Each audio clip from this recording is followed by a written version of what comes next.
11 бөлүм. Рехабам Иерусалимге келип, Ысрайыл менен согушуп, падышачылыгын кайрып алыш үчүн Жүйүт менен Бенжаминдин тукумунан 180 000 тандамал аскер жыйнады. Кудайдын кишиси Шемаяга Теңирден мындай деген сөз айтылды.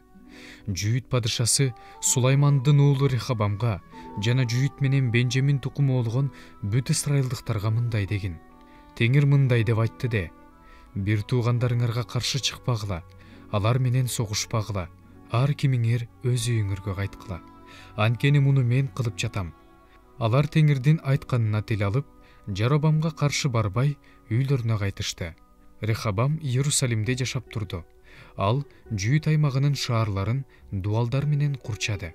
Жүйүт аймагындагы жана Бенжаминдеги шаарларды, Бейтлехемди, Эйтамды, Текояны, Бейт-Сурду, Сохону, Адуламды, Гатты, Маришаны, Зупту, Адораимды, Лакишти, Азейканы, Сораны, Аялонду, Хебронду чыңдады. Ал бул шаарлардын чептерин бекемдеп, аларга башчыларды койду, жана дан азыктары, дарак майлары менен шараптар үчүн кампаларды курду. Ар бир шаарга калкандарды, найзаларды берип, абдан бекемдеди. Анын карамагында Жүйүт менен Бенжамин калды.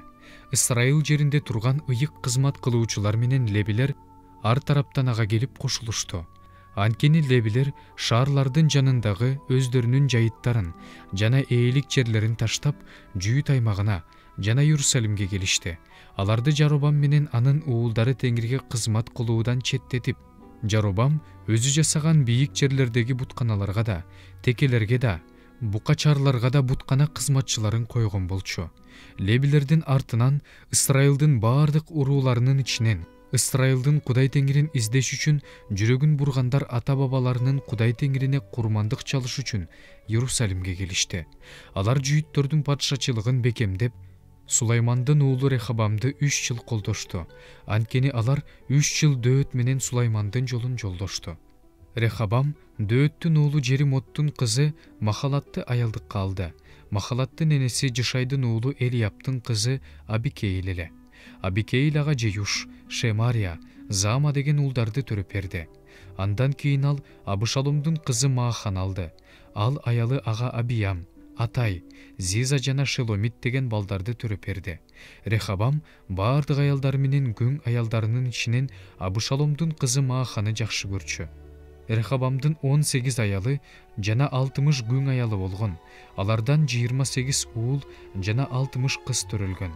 Рехабам Мааханын уулу Абиямды бир туугандарынын үстүнөн үй башчысы жана төрө кылып койду.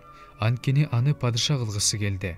Рехабам акыл менен иш жүргүзүп, баардык уулдарын Жүйүт жана Бенжамин жерлерине, чептүү шаарларга жайгаштырып, аларга көп мүлк берип, көп аял алып берди.